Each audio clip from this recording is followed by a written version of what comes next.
মনম maths ক্লাছলৈ সকলোকে স্বাগতম জনাইছোঁ। আজি আমি সপ্তম শ্ৰেণীৰ অধ্যায় 1 সংখ্যাৰ পৰিচয় অৰ্থাৎ অখণ্ড সংখ্যাৰ ওপৰত আমি আজি আলোচনা কৰিম। তোমালোকে আগৰ শ্ৰেণীত স্বাভাৱিক সংখ্যা, পূৰ্ণ সংখ্যা আৰু অখণ্ড সংখ্যা কি তাৰ ওপৰত পঢ়ি আহিছা। আমি এই অধ্যায়ত অখণ্ড সংখ্যা কিদৰে সংখ্যা ৰেখাত উপস্থাপন কৰিব পাৰি আৰু অখণ্ড সংখ্যাৰ যোগ আৰু বিয়োগৰ সাপেক্ষে যিবিলাক তোমালোকৰ বিধি, ক্ৰম বিনিময় বিধি, আবদ্ধ বিধি কেতিয়া মানি চলে আৰু কেতিয়া মানি নচলে তাৰ ওপৰত আমি আজি আলোচনা কৰিম। এতিয়া চোৱা, যদি মই এডাল সংখ্যা ৰেখা আঁকো, সংখ্যা ৰেখা চোৱা কিদৰে আমি আঁকিব পাৰোঁ। এইডাল হৈছে এডাল ৰেখা। ইয়াত আমি কি কৰিম, প্ৰথমতে 0। এতিয়া চোৱা, সোঁফালে মোৰ ধনাত্মক সংখ্যাবিলাক থাকিব 1 2 3 4 5। এই কাঁড় চিনডালৰ অৰ্থ হৈছে যে এইফালে মোৰ কি আছে আৰু সংখ্যা মই লিখি পেলাই যাব পাৰোঁ। ঠিক সেইদৰে মোৰ বাওঁফালে চোৱা -1 -2 -3 আৰু কি থাকিব -4। এনেকৈ মোৰ কি হ'ব, কাঁড় চিনডাল এইফালে এৰো মিনছ হৈছে এইফালে মোৰ কি হ'ব আৰু সংখ্যা মই বাঢ়ি বাঢ়ি গৈ থাকিব। 4 -5 -6 এইদৰে মই কি কৰিব পাৰোঁ, সংখ্যাবিলাক লিখি যাব পাৰোঁ। এতিয়া চোৱা, 0ৰ পৰা এইফালৰ যিবিলাক সংখ্যা, সেই সংখ্যাবিলাকক আমি কি বুলি ক'ম চোৱা, ধনাত্মক সংখ্যা বুলি ক'ম। ধনাত্মক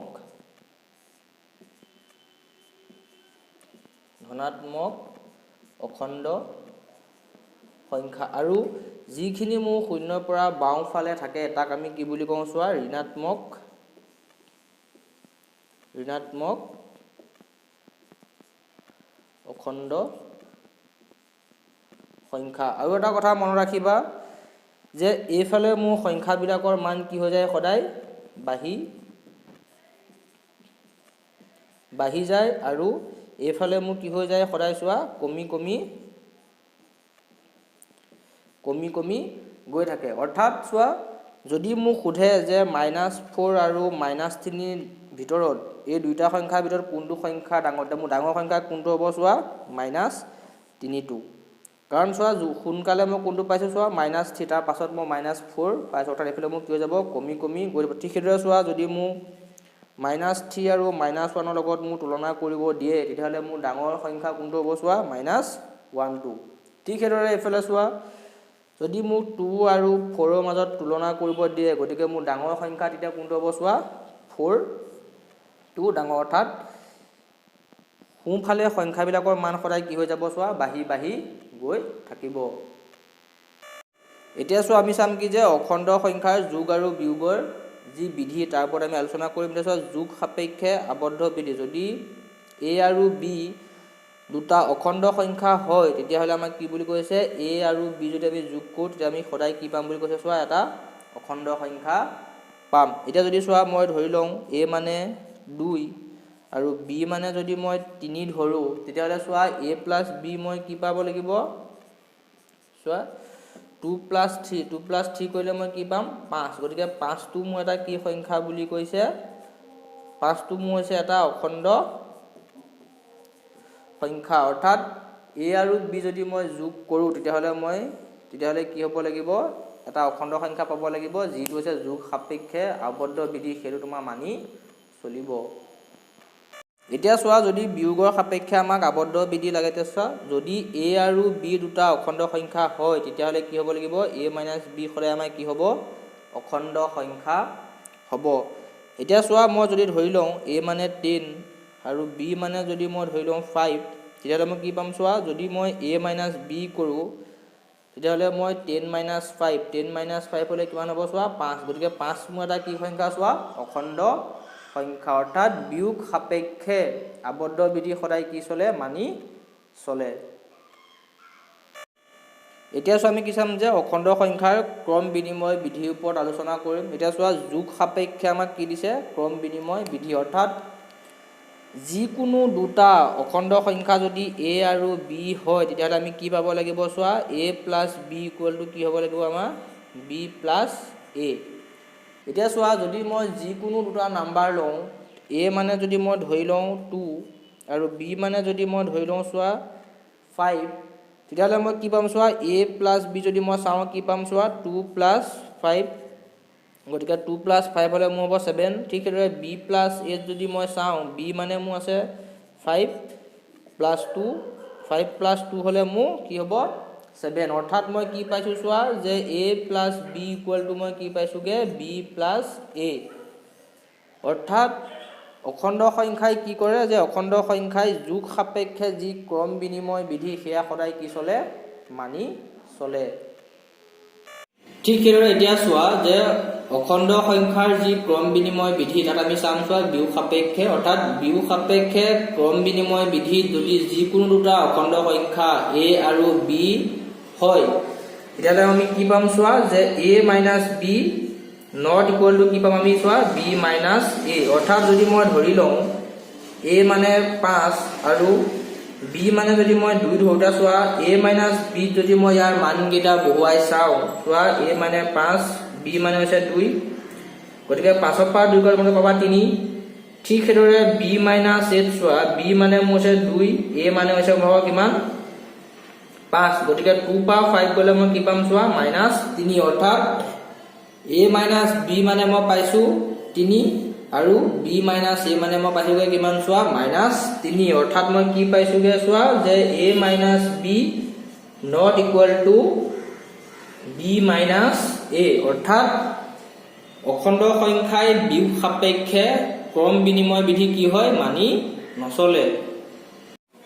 এতিয়া চোৱা যদি মই অখণ্ড সংখ্যাৰ সহযোগ বিধি মানি চলে না চাম চোৱা যে যদি মই a b c তিনিটা মোক কি হয় অখণ্ড সংখ্যা হয় তেতিয়াহ'লে মোক কি হ'ব লাগিব a প্লাছ ব্ৰেকেট চোৱা b + c সমান কি হ'ব লাগিব a + b + c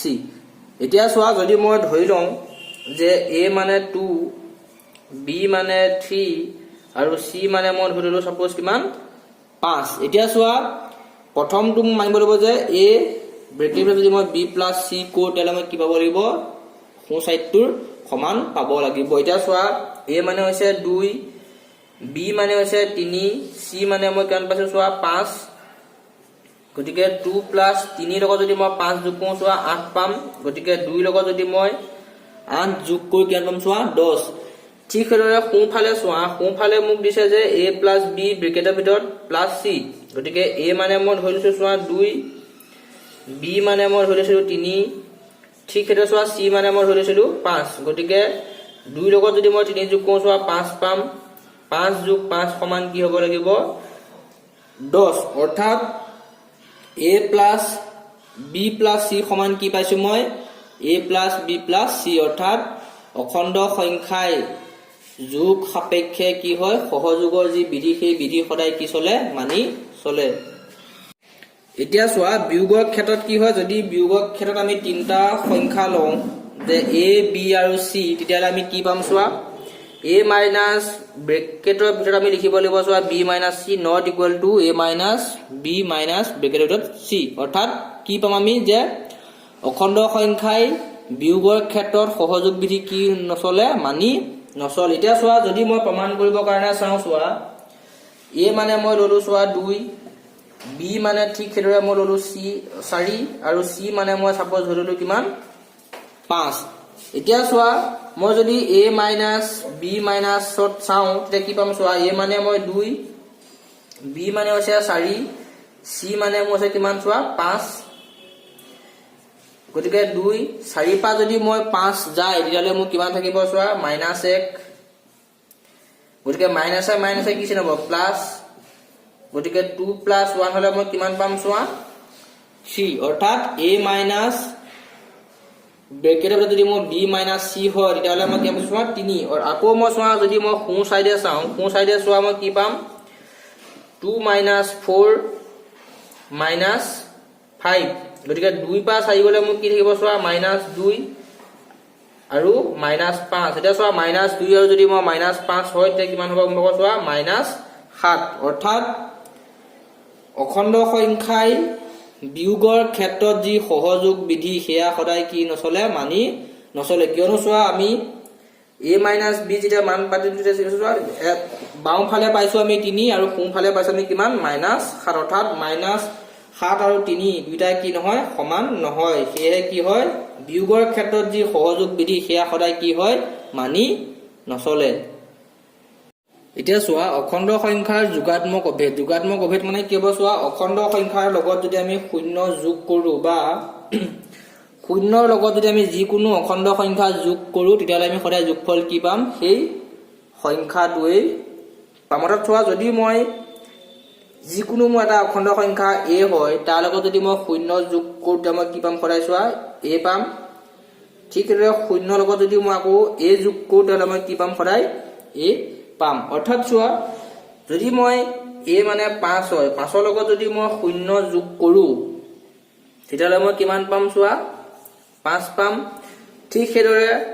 যদি মই শূন্যৰ লগত আকৌ 5 যোগ কৰো মই তেতিয়াহ'লে কিমান পাম চোৱা 5 পাম অৰ্থাৎ শূন্যৰ লগত মই 5 যোগ কৰিলেও 5 পাম আৰু 5 ৰ লগত মই যদি শূন্য যোগ কৰো তেতিয়াহ'লে মই কিমান পাম 5 পাম এটো হৈছে তোমালোকৰ যোগাত্মক অভেদ অৰ্থাৎ শূন্যৰ লগত আমি যিকোনো সংখ্যা যদি যোগ কৰো বা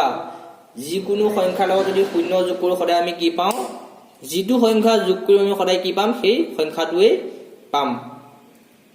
এতিয়া চোৱা আমি অনুশীলনী 1.1 ৰ যি প্ৰশ্ন সেয়া আমি সমাধান কৰিম এতিয়া চোৱা প্ৰথম প্ৰশ্নটো আমাক কৈছে যে 5 আৰু -13 ৰ মাজত কিমানটা অখণ্ড সংখ্যা আছে এতিয়া চোৱা আমি কেনেকৈ গম পাম আমি এটা কি কৰিম চোৱা সংখ্যা ৰেখা এটা আমি আঁকি চাম ইয়াত এতিয়া চোৱা মোৰ -13 দিছে গতিকে মই ইয়াত কিমান লিখিম চোৱা -13 তাৰপৰা কিমান আহিব -12 ঠিক সেইদৰে -11 -10 -9 -8 -7 -6 -5 -4 -3 -2 -1 0 1 2 3 4 আৰু কি লাগে 5 অৰ্থাৎ চোৱা মোক কি দিছে যে -13 আৰু 5 ৰ ভিতৰত মোক কিমানটা অখণ্ড সংখ্যা আছে খুজিতে চোৱা কেইটা আছে 1 2 3 4 5 6 7 8 9 10 11 12 13 14 15 16 17 অৰ্থাৎ 5 আৰু -13 ৰ মাজত মোক কিমানটা অখণ্ড সংখ্যা আছে চোৱা টোটেল 17টা কিমান আছে অখণ্ড সংখ্যা আছে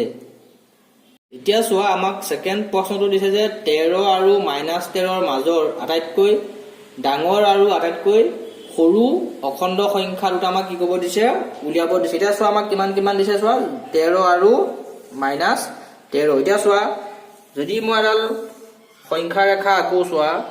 মোৰ এইডোখৰতে যদি মোৰ শূন্যটো থাকে গতিকে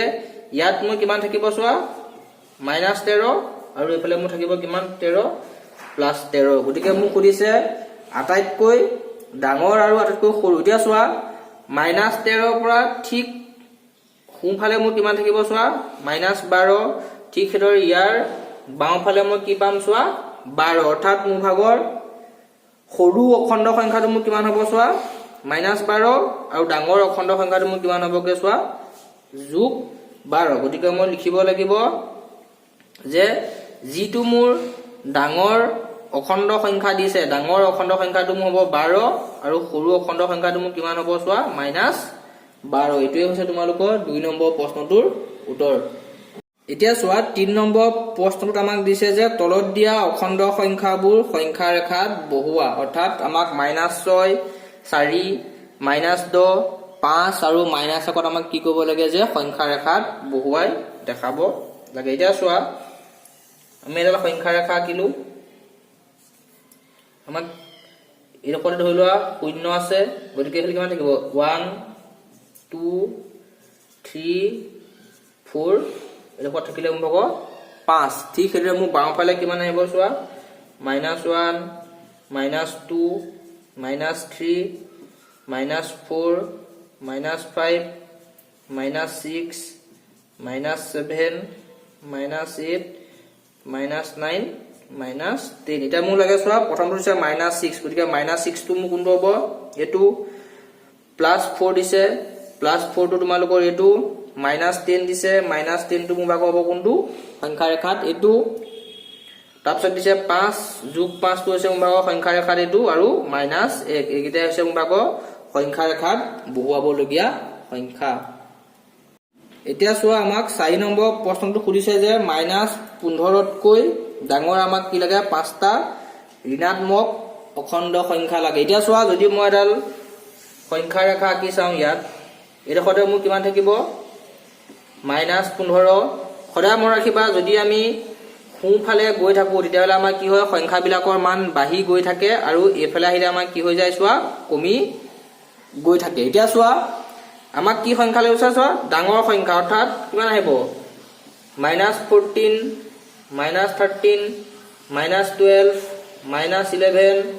-3 কেইটা লাগিছিলে 5টা। এতিয়া চোৱা 1 2 3 4 5টা। যদি আমাক ক'লে হয় যে সৰু ডাঙৰৰ সলনি যদি আমাক ক'লে হয় যে আমাক কি সংখ্যা লাগে চোৱা সৰু সংখ্যা লাগে তেতিয়াহ'লে আমি কি কৰিলো হয়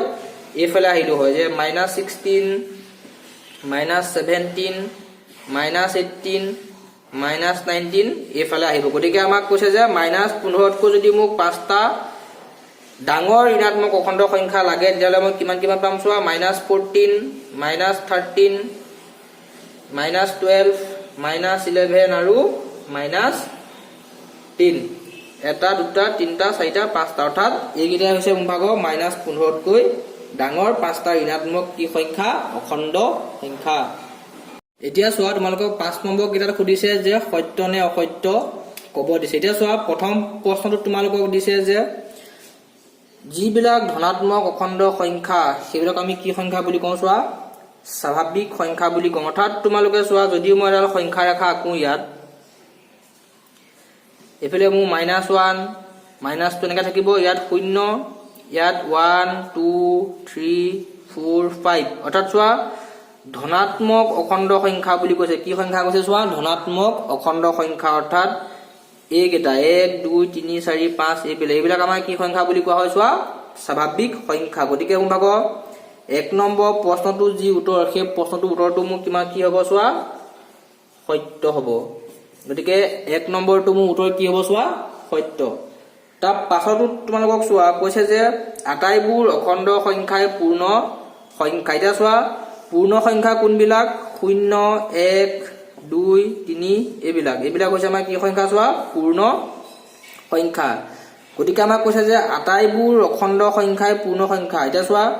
অখণ্ড সংখ্যা হ'বলৈ আমাক কি দিব -3 সাপোজ -2 এনেকৈ আহিব আমাৰ। গতিকে আমাৰ এইকেইটা সংখ্যা নাইকিয়া। গতিকে আটাইবিলাক অখণ্ড সংখ্যাই পূৰ্ণ সংখ্যা কি হয় নহয়, কিন্তু সকলোবিলাক পূৰ্ণ সংখ্যাই কি হ'ব আমাৰ অখণ্ড সংখ্যা। গতিকে অপশ্যন যিটো 2 আছে সেই 2টো আমাৰ কি হ'ব উত্তৰটো অসত্য। কাৰণ আটাইবোৰ অখণ্ড সংখ্যাই কি নহয় পূৰ্ণ সংখ্যা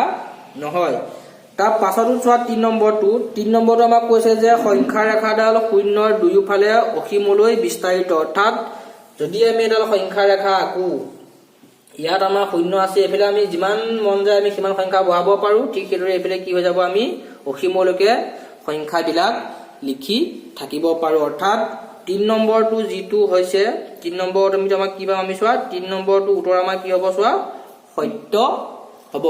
ঠিক সেইদৰে চোৱা 4 নম্বৰটো কৈছে চোৱা 0 আৰু ঋণাত্মক অখণ্ড সংখ্যাবোৰেৰে পূৰ্ণ সংখ্যাৰ থোকটো গঠিত। গতিকে আমি চোৱা পূৰ্ণ সংখ্যাত আমি 2 নম্বৰত পাইছো। গতিকে এইটো কি নহয়। গতিকে এইটো কি হ'ব চোৱা 4 নম্বৰটো যিটো উত্তৰ সেইটো আমাৰ কি হ'ব চোৱা অসত্য হ'ব। ঠিক সেইদৰে চোৱা 5 নম্বৰত আমাক দিছে যদি a + b = 0 হয় তেন্তে ইহঁতৰ এটা আনটোৰ কি বিপৰীত কৈছে যোগাত্মক বিপৰীত। এতিয়া চোৱা যদি মই a + b হয় তেতিয়াহ'লে মই কি লিখিব পাৰোঁ যে a = -b অৰ্থাৎ যদি b টো মোৰ সিফালে গুচি যায় তেতিয়া মই কি পাম যে a = -b অৰ্থাৎ যদি a + b = 0 হয় তেন্তে হ'লে ইহঁতি আনটো কি হ'ব আমাৰ যোগাত্মক বিপৰীত হ'ব। গতিকে আমাৰ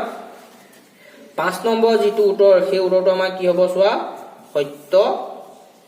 হ'ব। এতিয়া চোৱা আমাৰ 6 নম্বৰ প্ৰশ্নটো কৈছে যে এযোৰ অখণ্ড সংখ্যা লিখা যাৰ যোগফল আমাক কি দিছে -3 অৰ্থাৎ দুটা সংখ্যা যোগ কৰিলে আমি কি পাব লাগিব চোৱা -3 পাব লাগিব। এতিয়া চোৱা 1 নম্বৰটোৰ কাৰণে যদি মই লিখো চোৱা যিকোনো দুটা সংখ্যা তোমালোকে ল'ব পাৰা যে -1 + মাইনাছ 2 তেতিয়াহ'লে মই কি পাম চোৱা ইয়াৰ পৰা মাইনাছ 3 পাম ঠিক সেইদৰে যদি মই আকৌ লওঁ 2 লওঁ প্লাছ মাইনাছ 5 লওঁ তেতিয়াহ'লে মই কিমান পাম চোৱা মাইনাছ 3 পাম তোমালোকে যিকোনো সংখ্যা ল'বা যাতে উত্তৰটো আমাৰ কিমান ওলাই চোৱা মাইনাছ 3 ওলাই ঠিক সেইদৰে চোৱা 2 নম্বৰটো চোৱা 2 নম্বৰটো তোমালোকক কৈছে কি বিয়োগফল মাইনাছ 5 হ'ব লাগে অৰ্থাৎ বিয়োগফল মই কিমান পাব লাগিব মাইনাছ 5 বিয়োগফল মানে কিমান চিনডাল বিয়োগ আহিব লাগিব গতিকে চোৱা 2 পৰা যদি মই 7 বিয়োগ কৰোঁ তেতিয়া মই কিমান পাম চোৱা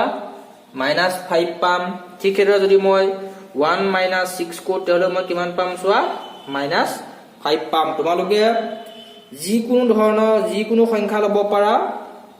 বিয়োগ কৰিবা যাতে তোমালোকৰ কি হ'ব লাগিব এনসাৰটো মাইনাছ 5 আহে ঠিক সেইদৰে 3 নম্বৰটোত চোৱা তোমালোকক কৈছে যে যোগফল কি হ'ব লাগিব 0 গতিকে চোৱা যদি মই 1 প্লাছ মাইনাছ 1 কৰোঁ তেতিয়াহ'লে মই কিমান পাম চোৱা যোগফল 0 কাৰণ 1 পৰা যদি 1 যায় মই কি পাই যাম চোৱা 0 ঠিক সেইদৰে তোমালোকে 3 ল'লা 3 লগত যদি মাইনাছ 3 যোগ কৰা তেতিয়াহ'লে কি পাবা 0 পাবা এইটো হৈছে তোমালোকৰ 3 নম্বৰ প্ৰশ্নটোৰ উত্তৰ 4 নম্বৰটো চোৱা 4 নম্বৰটো কৈছে তোমালোকক কি কৈছে যে বিয়োগফল আমাক কিমান ল'ব লাগে বুলি কৈছে বিয়োগফল 2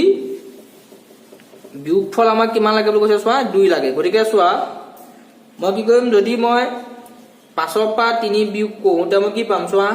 2 পাম ঠিক সেইদৰে মই যদি 10 পৰা 8 বিয়োগ কৰোঁ কি পাম 2 পাম তোমালোকে যিকোনো সংখ্যা ল'ব পাৰা যাতে এনসাৰটো তোমাৰ কিমান ওলাই তোমালোকৰ 2 ওলাই এতিয়া তোমালোকে 7 নম্বৰটো চোৱা 7 নম্বৰটো তোমালোকক কৈছে যে এযোৰ ঋণাত্মক অখণ্ড সংখ্যা লিখা যাৰ বিয়োগফল আমাক কিমান হ'ব লাগিব চোৱা +6 এতিয়া চোৱা যিকোনো সংখ্যা মই ল'ব পাৰোঁ যদি মই সাপোজ লওঁ চোৱা -1 কি হ'ব লাগিব মোৰ সংখ্যাটা কি সংখ্যা হ'ব লাগিব ঋণাত্মক হ'ব লাগিব আৰু বিয়োগফল কি হ'ব লাগিব কৈছে +6 গতিকে চোৱা যদি মই এযোৰ লওঁ -1 আৰু কি ললো চোৱা -7 ললো এতিয়া চোৱা -1 মাইনাছে মাইনাছে মই কি হৈ যাব চোৱা প্লাস হৈ যাব গতিকে 7 ৰ পৰা যদি মই 1 বিয়োগ কৰিলো কিমান পাম মই চোৱা 6 পাম ঠিক সেইদৰে যদি মই আৰু এটা সংখ্যা লওঁ চোৱা যে -2 আৰু -8 ললো গতিকে -2 মাইনাছে মাইনাছে তোমালোকৰ হ'ব প্লাস গতিকে 8 ৰ পৰা 2 গলে মই কি পাম চোৱা 6 তোমালোকে যিকোনো সংখ্যা ল'ব পাৰিবা আৰু মনত ৰাখিবা যে যিটো সংখ্যা ল'বা সদায় কি হ'ব লাগিব দুইটা সংখ্যা আমাৰ কি হ'ব লাগিব ঋণাত্মক অখণ্ড সংখ্যা হ'ব লাগিব আৰু বিয়োগফলটো আমাৰ কিহত আহিব লাগিব +6 ওলাব লাগিব এতিয়া তোমালোকে 8 নম্বৰটো চোৱা 8 নম্বৰটো কৈছে যে অখণ্ড সংখ্যা a আৰু b নিৰ্ণয় কৰা যাতে প্ৰথমটো দিছে আমাক a + b ধনাত্মক হয় a আৰু b সমান হ'ব নহ'ব 3 নম্বৰটো দিছে a - b = 0 এতিয়া চোৱা আমি যদি 1 নম্বৰটো কাৰণে চোৱা 1 নম্বৰটো আমাক কৈছে কি বুলি যে a আৰু b মান আমাক কি হ'ব লাগিব বুলি চোৱা ধনাত্মক হ'ব লাগিব তোমালোকে চোৱা যিকোনো সংখ্যা লোৱা যদি মই 1 ৰ লগত 2 যোগ কৰো তেতিয়াও মই 1 + 2 কি পাম চোৱা 3 পাম 3 এটা মোৰ কি সংখ্যা ধনাত্মক সংখ্যা ঠিক সেইদৰে মই যদি 2 + 3 কৰো 5 পাম 5 টো এটা মোৰ কি সংখ্যা ধনাত্মক সংখ্যা ঠিক সেইদৰে চোৱা 2 নম্বৰটো তোমালোকক কৈছে যে a not equal to b অৰ্থাৎ 2 নম্বৰ তোমালোকক কৈছে কি a আৰু b ৰ মান কি নহয় সমান হ'ব নোৱাৰে অৰ্থাৎ মই যদি চোৱা 1 আৰু 2 কি নহয় সমান নহয় ঠিক সেইদৰে 2 লগত 3 কি নহয় সমান নহয় ঠিক সেইদৰে এইটো হৈছে 2 নম্বৰ উত্তৰ এতিয়া চোৱা 3 নম্বৰটো কৈছে যে a - b = আমাক কি লাগে কৈছে চোৱা 0 এতিয়া চোৱা যদি আমি একে দুটা সংখ্যা লওঁ আৰু এটাক যদি মই আনটোৰ পৰা বিয়োগ কৰি দিওঁ তেতিয়াহ'লে মই কি পাম চোৱা 0 পাম এতিয়া চোৱা যদি মই a মানে 5 লওঁ b মানেও যদি মই 5 লওঁ তেতিয়াহ'লে কি পাম চোৱা 5 ৰ পৰা 5 গলে মই কি পাম 0 পাম ঠিক সেইদৰে যদি মই 10 ৰ পৰা 10 বিয়োগ কৰোঁ তেতিয়াহ'লে মই কি পাম চোৱা 0 পাম তোমালোকে যিকোনো সংখ্যা ল'বা যাতে বিয়োগ কৰিলে আমি কি পাব লাগিব চোৱা 0 পাব লাগিব আৰু এটাত কৈছে যে ইটো আনটো সমান হ'ব নোৱাৰিব আৰু কি কৈছে যে a আৰু b যোগ কৰিলে আমি কি পাব লাগিব চোৱা ধনাত্মক পাব লাগিব এতিয়া তোমালোকে 9 নম্বৰটো চোৱা 9 নম্বৰটো তোমালোকক দিছে যে বাকচৰ ভিতৰৰ খালী ঠাই পূৰ কৰা এতিয়া চোৱা প্ৰথমটো দিছে আমাক -15 প্লাস -4 ইকুয়াল টু -4 প্লাস ব্ৰেকেটৰ ভিতৰত আমাক কি বক্সৰ ভিতৰত আমাক কি দিছে খালী ঠাই এতিয়া চোৱা -4 আছে এইফালে আমাক কি আছে -4 আছে গতিকে আমাৰ নাই কোনটো চোৱা -15 গতিকে আমাৰ বক্সৰ ভিতৰত কি হ'ব চোৱা -15 হ'ব ঠিক সেইদৰে চোৱা তাৰ পাছৰটো চোৱা পাছৰটো হৈছে আমাৰ কি পাছৰটো আমাৰ খালী ঠাই দিছে ব্ৰেকেটৰ ভিতৰত -7 প্লাস 8 আৰু সিফালে চোৱা 5 প্লাস -7 প্লাস 8 আছে এতিয়া চোৱা -7 আমাৰ -7 আছে 8 আছে নাই কোনটো চোৱা 5টো গতিকে আমাৰ বক্সৰ ভিতৰত কি আহিব 5 আহিব ঠিক সেইদৰে 3 নম্বৰটো চোৱা 3 নম্বৰটো দিছে তোমালোকক -23 যোগ বক্স এটা দিছে আৰু -23 এতিয়া চোৱা তোমালোকে শূন্যৰ ধৰ্ম পাইছা যে যিকোনো অখণ্ড সংখ্যাৰ লগত যদি আমি শূন্য যোগ কৰো তেতিয়াহ'লে আমি সদায় কি পাওঁ সেই সংখ্যাটোকে পাম বা যিকোনো অখণ্ড সংখ্যাৰ লগত যদি আমি শূন্য যোগ কৰো সদায় কি পাওঁ সদায় আমি সেই সংখ্যাটোকে পাম ঠিক সেইদৰে 4 নম্বৰটো চোৱা 4 নম্বৰটো তোমালোক কৈছে যে -19 ৰ লগত কিমান যোগ কৰিলে আমি কি পাম আমি চোৱা -27 গতিকে আমি চোৱা -19 ৰ লগত যদি মই -8 যোগ কৰি দিওঁ তেতিয়াহ'লে মই কি পাম চোৱা -27 পাম ঠিক সেইদৰে 5 নম্বৰটো চোৱা 5 নম্বৰটো তোমালোকক দিছে যে x + 12 ইকুয়াল টু কি দিছে 0 দিছে গতিকে চোৱা এই +12 টো যদি মোক সিফালে গুচি যায় তেতিয়াহ'লে মোক কি হৈ যাব চোৱা -12 হৈ যাব এতিয়া তোমালোকে 10 নম্বৰটো চোৱা যে এজন মানুহে এই স্থানৰ পৰা 14 কিলোমিটাৰ কোনফালে গৈছে কৈছে চোৱা পূবফালে গৈছে আৰু আন এজন মানুহে এই স্থানৰ পৰা কি গৈছে 6 কিলোমিটাৰ পশ্চিমে গৈছে তেতিয়াহ'লে তেওঁলোকৰ দূৰত্ব অন্তৰ কি হ'ব বুলি আমাক সুধিছে এতিয়া চোৱা যদি মই এডাল সংখ্যা ৰেখা আঁকি চাওঁ চোৱা এই ডোখৰ ধৰি লোৱা এই স্থানটো আছে এজন মানুহ আমাক কোনফালে গৈছে বুলি চোৱা পূবফালে গৈছে পূবফালে তেওঁ কিমান গৈছে বুলি কৈছে চোৱা 14 কিলোমিটাৰ 14 অৰ্থাৎ গৈ কি পালেগে ধৰা এডোখৰ আমাৰ কিমান আছে চোৱা 14টো আছে আৰু আন এজন মানুহে কি কৈছে 6 কিলোমিটাৰ কোনফালে গৈছে চোৱা পশ্চিমফালে হলে এইফালে হ'ব গতিকে এইফালে তেওঁ কিমান আহিলে চোৱা 6 কিলোমিটাৰ আহিলে এতিয়া চোৱা আমাক কৈছে যে দুইজন মানুহৰ দূৰত্বৰ অন্তৰ কি অৰ্থাৎ এই 14 ৰ পৰা -6 লৈকে আমাৰ দূৰত্ব আমাৰ কিমান হ'ব বুলি সুধিছে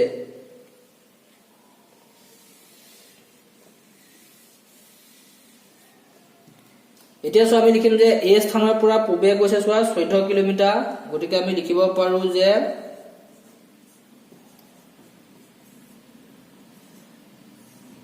এজন মানুহ এই স্থানৰ পৰা পূবে গ'ল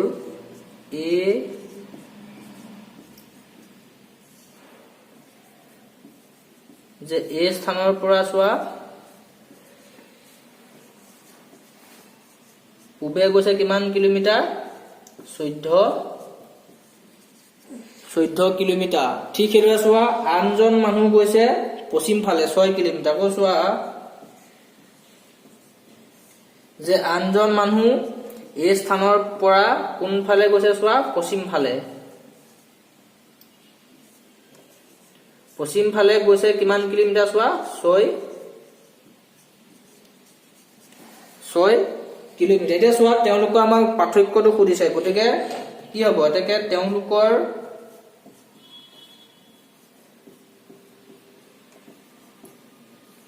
এতিয়া চোৱা তেওঁলোকৰ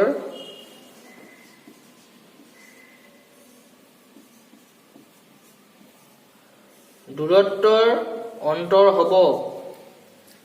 14 ৰ পৰা আমি কি কৰি দিম 6 টো লগত আমি কি কৰি দিম প্লাস কৰি দিম এতিয়া চোৱা যে 14 তোমালোকে সংখ্যা ৰেখাডালত চোৱা সংখ্যা ৰেখাডালত যদি এডোখৰত মোৰ এ পজিশনটো আছে এই পৰা মই কিমান গৈছো চোৱা এফালে গৈছো মই কিমান কিলোমিটাৰ 14 কিলোমিটাৰ আৰু এফালে মই আহিছো কিমান -6 এতিয়া চোৱা অন্তৰ মানে হৈছে তোমালোকৰ কি পাৰ্থক্য মানে হৈছে মাইনাছ গতিকে চোৱা এই স্থানৰ পৰা মই 14 কৈছো 14 পাৰ্থক্য লাগে কিমান -6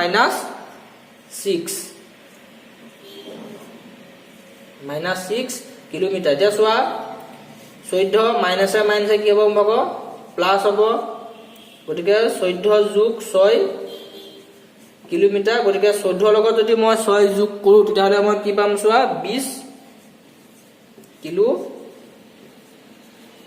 20 কিলোমিটাৰ অৰ্থাৎ দুইজন মানুহৰ দূৰত্বৰ অন্তৰ মোৰ কিমান হ'ব চোৱা 20 কিলোমিটাৰ এতিয়া তোমালোকে 11 নম্বৰটো চোৱা 11 নম্বৰটো তোমালোকক কৈছে যে এজন মানুহৰ হাতত 35 টকা কি আছে জমা আছে আৰু আন এজনৰ লগত কি টকা আছে কৈছে চোৱা 40 টকা ধাৰ আছে প্ৰথমজন মানুহ দ্বিতীয়জন মানুহতকৈ কিমান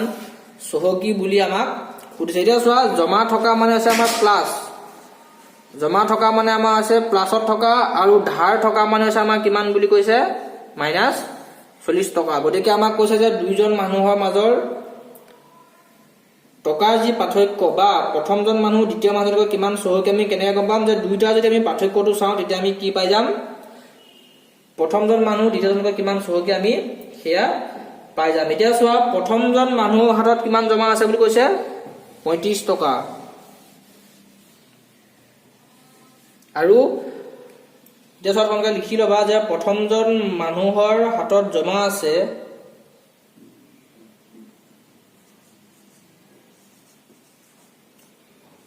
যে প্ৰথমজন মানুহৰ হাতত জমা আছে প্ৰথমজন মানুহৰ হাতত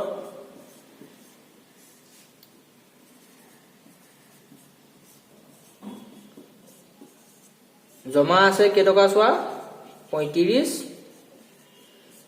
35 টকা আৰু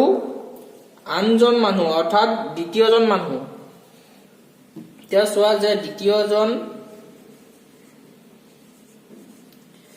দ্বিতীয়জন মানুহৰ কি কৈছে চোৱা ধাৰ আছে দ্বিতীয়জন মানুহৰ ধাৰ আছে কেই টকা 40 টকা এটা চোৱা জমা মানে আছে প্লাস আৰু ধাৰ মানে আছে আমাৰ কি আছে মাইনাস এটা চোৱা দুইজন মানুহৰ পাৰ্থক্য খুদিছে এটা চোৱা মানুহ দুজনৰ টকাৰ পাৰ্থক্য এতিয়া চোৱা যে মানুহ দুজনৰ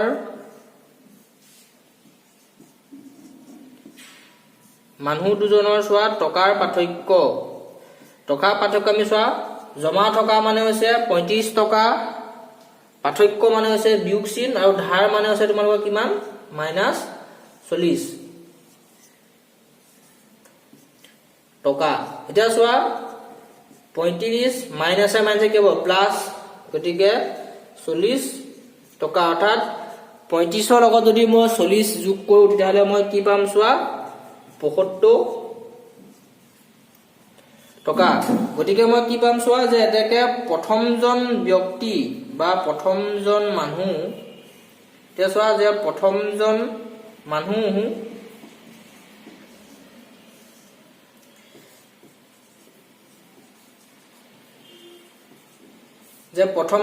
দ্বিতীয়জন মানুহতকৈ কিমান সহকি বুলি কৈছে চোৱা যে 75 টকাৰ কি আছে সহকি আছে এটো হৈছে তোমালোকৰ 11 নম্বৰ প্ৰশ্নটোৰ উত্তৰ এটা তোমালোকে 13 নম্বৰটো চোৱা 13 নম্বৰটো কৈছে যে অনুৰাধাই বেংকত 3200 টকা জমা থলে আৰু পিছদিনাখন কি কৰিলে 2540 টকা তেওঁ কি কৰিলে উলিয়াই লৈ আহিলে আৰু আমাক কি কৈছে যে কিমান টকা তেওঁ বেংকত জমা থাকিব এটো চোৱা অনুৰাধাই বেংকত জমা থৈছিল চোৱা আমি কি কৰিম যে অনুৰাধাই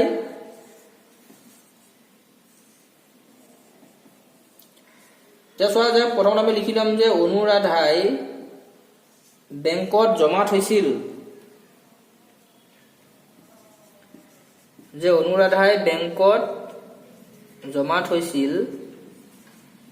কিমান টকা চোৱা 3200 টকা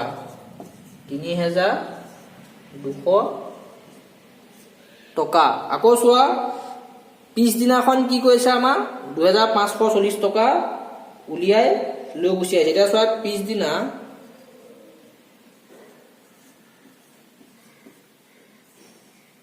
যে পিছদিনা বেংকৰ পৰা উলিয়াই আনিলে, যে পিছদিনা বেংকৰ পৰা উলিয়াই আনিল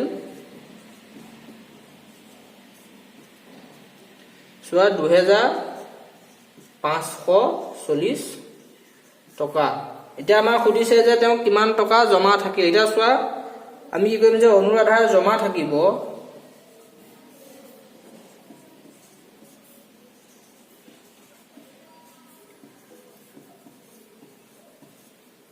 এতিয়া চোৱা তেওঁ জমা টকাৰ পৰা যদি যিমানটো আমি উলিয়াই আনিলে তাক যদি আমি বিয়োগ কৰি দিওঁ তেতিয়াহ'লে আমি কি পাই যাম চোৱা অনুৰাধাৰ কিমান টকা জমা আছিলে পাই যাম। এতিয়া চোৱা 0 10 হ'ল, 10 পৰা 4 গ'লে কিমান থাকিব তোমালোকৰ 6, 11 হ'ল, 11 পৰা 5 গ'লে কিমান থাকিব 6। গতিকে অনুৰাধাই 3200 টকা বেংকত জমা কৰি পিছদিনা যদি 2540 টকা উলিয়াই লৈ আহে তেতিয়াহ'লে আমাৰ অনুৰাধাৰ বেংকত জমা কিমান থাকিব কৈছে চোৱা 660 টকা। এটা তোমালোকে 14 নম্বৰটো চোৱা। 14 নম্বৰটো তোমালোকক দিছে যে দুটা সংখ্যাৰ যোগফল -5। যদি এটা সংখ্যা কিমান হ'ল কৈছে 18 হয় তেতিয়াহ'লে আনটো সংখ্যা আমাক কিমান হ'ব সুধিছে। অৰ্থাৎ চোৱা এটা সংখ্যা যোগ আনটো সংখ্যা সমান কিমান হ'ব লাগিব চোৱা যোগফল -5। তাৰে আমাক কি কৈছে যে এটা সংখ্যা আমাক দি দিছে। এতিয়া চোৱা আমাক দিয়া আছে যে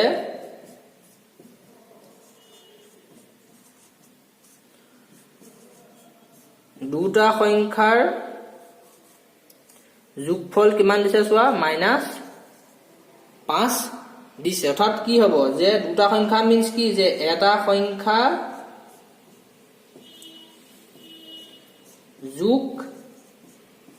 যোগফল বুলি কৈছে কাৰণে যোগ আহিব,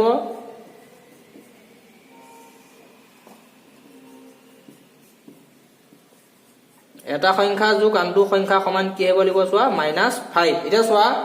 আমাক এটা সংখ্যা দি দিছে যে এটা সংখ্যা কিমান দিছে চোৱা 18 যোগ কি হ'ব চোৱা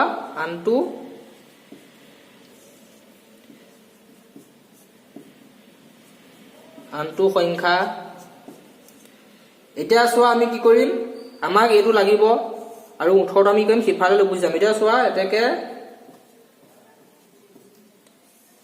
যে আনটো সংখ্যা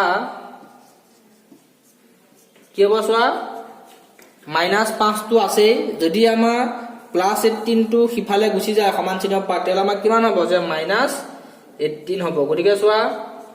-5 আৰু যদি -18 হয় তেতিয়াহ'লে আমাৰ কিমান হ'ব চোৱা -23। গতিকে আমি কি পাম যে এতেকে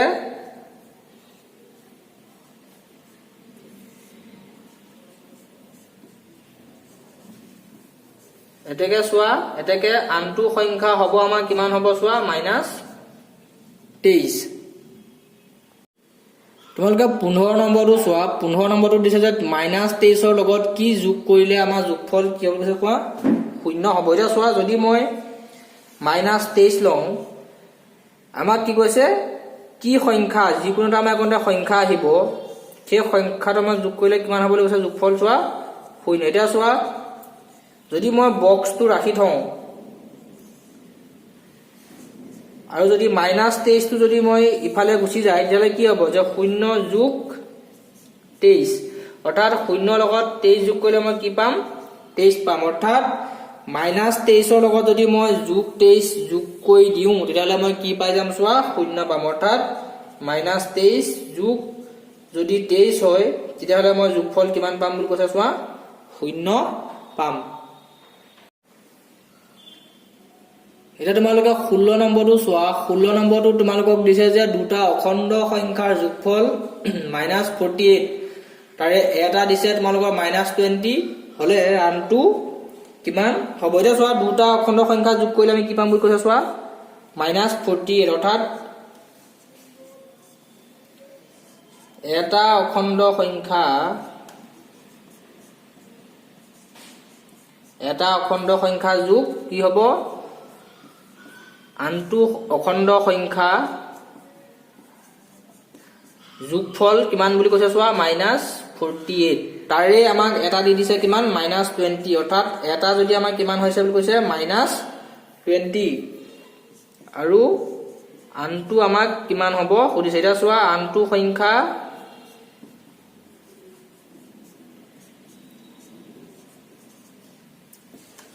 এতিয়া চোৱা আমি আনটো সংখ্যাটো উলিয়াব লাগিব গতিকে আমি বাওঁফালে তাক ৰাখি থম গতিকে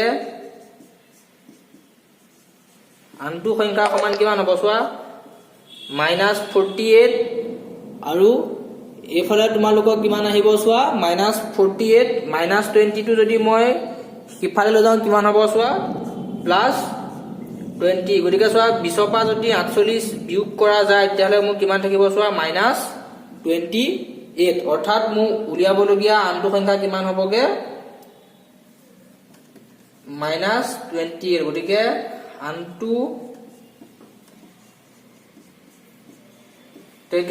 আনটো সংখ্যা হ'ব মোৰ কিমান হ'ব চোৱা -28 এতিয়া পাছৰটোত তোমালোকে চোৱা 17 নম্বৰ কেইটাত চোৱা 17 নম্বৰ কেইটাত তোমালোকক কৈছে যে সংখ্যা ৰেখা ব্যৱহাৰ কৰি পেলাই কি কৰিব দিছে মান নিৰ্ণয় কৰিবলৈ আমাক দিছে এতিয়া চোৱা তোমালোকে 17 নম্বৰ কেইটা 17 নম্বৰ তোমালোকে যে সংখ্যা ৰেখা এটা চোৱা যে প্ৰথমটো দিছে আমাৰ +5 -+3 অৰ্থাৎ 5 আৰু যোগ 3 আমাক কি কৰিব দিছে বিয়োগ কৰিব দিছে এতিয়া চোৱা যদি মই এডাল সংখ্যা ৰেখা আকো এইডোখৰতে মোৰ শূন্যটো আছে এইফালে চোৱা 1 2 3 4 5 6 ঠিক সেইদৰে মোৰ এইফালে -1 -2 -3 এনেকৈ চোৱা মোক প্ৰথম কিমান যাব দিছে চোৱা +5 অৰ্থাৎ মই +5 হলে মই শূন্যৰ পৰা কোনফালে যাম চোৱা এইফালে যাম কোনফালে যাম এতিয়া চোৱা 5 যাম 1 2 3 4 5 এটো মই কিমান গলো চোৱা +5 গলো এতিয়া চোৱা তাৰ পৰা মোক কিমান আহিব দিছে চোৱা +3 কিমান আহিব দিছে মাইনাছত গতিকে মই কিমান আহিম 1 2 3 আকৌ মই ঘূৰি আহিলো কিমান আহিলো চোৱা 3 গতিকে মই কিমান পালোগে যে শূন্যৰ পৰা মোৰ পাৰ্থক্য কিমান হ'লে 2 অৰ্থাৎ মই কি পাম যে যদি মোক +5 -+3 হয় তেতিয়াহ'লে মোৰ ইয়াৰ উত্তৰটো কিমান পামগে চোৱা 2 এটি হৈছে তোমালোকৰ 17 নম্বৰ প্ৰথমটো উত্তৰ তাৰ পাছত ঠিক সেইদৰে তোমালোকে বাকি কেইটা কৰি চাবা আৰু 18 নম্বৰ কেইটা তোমালোকে কৰি চাবা আৰু যদি বুজি পোৱাত কিবা অসুবিধা হয় তোমালোকে আমাক কমেন্ট কৰি জনাবা আৰু নতুন ভিডিঅ' পাবৰ বাবে তোমালোকে আমাৰ চেনেলটো সাবস্ক্ৰাইব কৰি দিবা আৰু ভিডিঅ'টো চোৱাৰ বাবে অশেষ ধন্যবাদ।